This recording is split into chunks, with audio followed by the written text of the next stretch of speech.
Annapurna kitchen मध्ये आपलं मनापासून खूप खूप खूप स्वागत आहे। आजची रेसिपी आहे ढेमसाची भाजी। याला विदर्भ मध्ये ढेमस म्हणतात। मी आज ढेमसाच्या भाजीचं साहित्य 2 ढेमस घेतलेले आहे, 1 टमाटर। ढेमसाच्या भाजीचं साहित्य 2 ढेमस घेतलेले आहे, 1 टमाटर, थोडा लसूण जिरा अद्रकचा पेस्ट, थोडी कोथिंबीर आणि मूग डाळ थोडी घेतली अर्धी वाटी।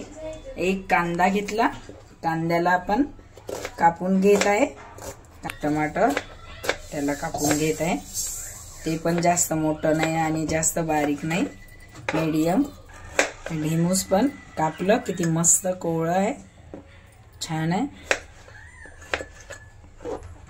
झालेला आहे, पाण्यामध्ये घातलेला आहे। पहिले मी धुवून घेतलं होतं आणि परत कापल्याच्या नंतर पण पाण्यात घातलं। कढाई गरम झालेली आहे, कढाईमध्ये तेल घालत आहे। हे बघा, तेल गरम झालेलं आहे, जिरं घालत आहे। जिरं मस्त फुलत आहे, जिरं फुललं पाहिजे, फुलेपर्यंत मस्त तेल गरम झालं। आता यामध्ये कांदा घालत आहे मी।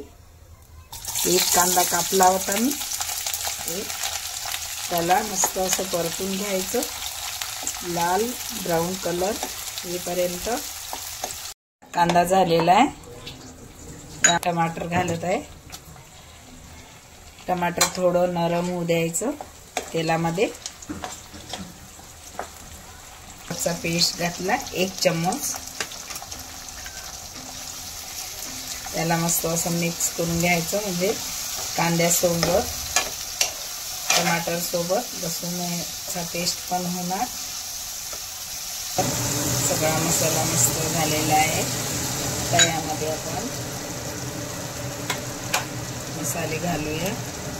कमी मसाल्याची भाजी, 1 चम्मच हळदी, 1 चम्मच गरम मसाला, सब्जी मसाला अर्धा चम्मच, लाल तिखट 1 चम्मच। याला मस्त परतून घेऊया। कमी मसाल्याची भाजी आहे, चटपट आणि टेस्टी, छान मस्त लोणचं जाणार। यामध्ये आपण हे ढेमस जे कापले होते ते धुवून यामध्ये घातले, त्याला असं परतून घ्यायचं। त्यामध्ये थोडं नरम होऊ द्यायचं। जे मुंगाची डाळ भिजत घातली होती अर्धी वाटी, ती घातली, तर त्याला मिक्स करून घेत आहे। छान कलर आलेला आहे भाजीला, ढेमस नरम झालेले आहे। ते पॉटमध्ये लसूण जिरा अद्रक आणि थोडे कोथिंबीरचे देठ होते, त्याला बारीक केलं, ते धुवून हे पाणी घालत आहे थोडं, कारण ते देठ घेतल्यापेक्षा भाजी टेस्टी बनते। मिक्सर पॉटमध्ये बारीक करून घ्यायची। आता याला घालत आहे मी, थोडं पाणी घातलं हे शिजायसाठी, जे ढेमस आहे ते शिजले पाहिजे त्यासाठी। आणि झाकण ठेवत आहे, कवर करत आहे। चवीनुसार मीठ घालत आहे, चवीनुसार मीठ घातलेलं आहे। त्याला मिक्स करून घेऊया। आता आपण कवर करून घेऊया, 10 मिनिटं कवर करून घ्यायचं। 7 मिनिटं झाले, आपण हे कवर काढत आहे, बघत आहे कशी झाली भाजी। तर यामध्ये कोथिंबीर घालत आहे, कोथिंबीर घातलेली आहे टेस्टसाठी।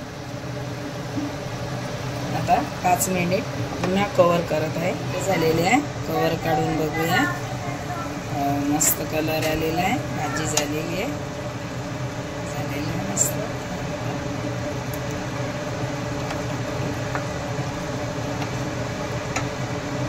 छान झाली, मस्त कलर आलेला आहे। अर्धा चम्मच हिंग घातलेला आहे, प्रत्येक भाजीत हिंग घालावंच, हिंग घातला तर शरीराला चांगलं असते। भाजी झाली, आता याचं कवर काढून घेऊया। बघा मस्त कलर आलेला आहे, छान झाली। प्लेट मध्ये काढूया। गाडी गाडी झाली मस्त। काहीतरी एक भाजी टेस्टी बनलेली आहे, कमी मसाल्यामध्ये छान भाजी बनलेली आहे। तुम्ही एक वेळा रेसिपी माझी पूर्णपणे बघा आणि लाईक करा, सबस्क्राइब करा, शेअर करा।